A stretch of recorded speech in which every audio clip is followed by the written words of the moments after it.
जिंदगी में माँ से अहम कोई रिश्ता नहीं होता। प्लीज महानूर को बुला दो ना, आपसे बताना होगा कि सच क्या है। मैं सच जानने से पहले अपना झूठ तो बताओ। महानूर की माँ तो इस दुनिया से चली गई, महानूर को ये सच बताकर कि वो दिलावर की बेटी है और दिलावर उसका बाप है, लेकिन महानूर अपने बाप दिलावर को कभी माफ़ नहीं करेगी, क्योंकि जो बचपन उसने अपने बाप के बगैर गुजारा और जिन तकलीफ़ों से उसकी माँ ने उसे पढ़ा लिखा के इतना बड़ा किया पाल पोस के, अब वो सारी तकलीफ़ें इतनी आसानी से भूल नहीं सकती कि बाप के होते हुए उसे यतीमी की ज़िंदगी गुजारी। और दूसरी तरफ महविश का भी यही हाल होगा, उस पर तो क़यामत ही टूट पड़ी है ये जानकर कि उसकी मरी हुई माँ जिंदा थी और उसकी नज़रों के सामने मर गई और वो कुछ कर भी नहीं सकी, और उसके बाप ने आज तक ये हकीकत उससे क्यों छुपा कर रखी।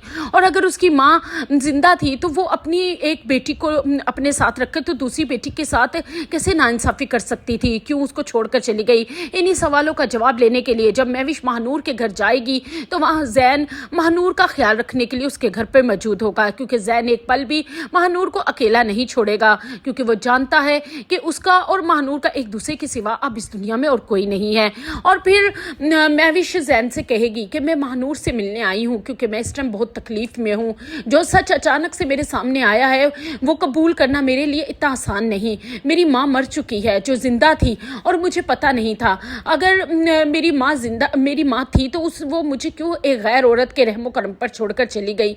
मैं ये सारे सवालों का जवाब जानना चाहती हूँ। इतने में महानूर वहाँ पर आ जाएगी और महविश से कहेगी कि तुम्हारे सारे सवालों के जवाब सच जानने से पहले तुम अपने पहले झूठ से तो वाकिफ हो जाओ, और अगर तुम जो मेरे पास आई हो मेरी माँ का सच जानने के लिए, तो मेरी माँ तो बहुत अजियत में इस दुनिया से चली गई। महविश, अगर तुमने सच जानना है तो तुम अपने बाप के पास जाओ, उस दिलावर के पास जाओ जिसको मैं कभी माफ़ नहीं करूँगी, क्योंकि उसकी वजह से मैं और मेरी माँ एक यतीमी और बेसहारा की ज़िंदगी गुजारते रहे, और तुम तो अपने बाप के पास थी, ऐशो इशरत में थी, और जिस तकलीफ से मेरी माँ ने अकेले मुझे पाला ये मैं ही जानती हूँ। मैं तुम्हारे बाप को कभी माफ़ नहीं करूँगी और उससे मैं अपनी माँ के एक एक आंसुओं का बदला लूँगी।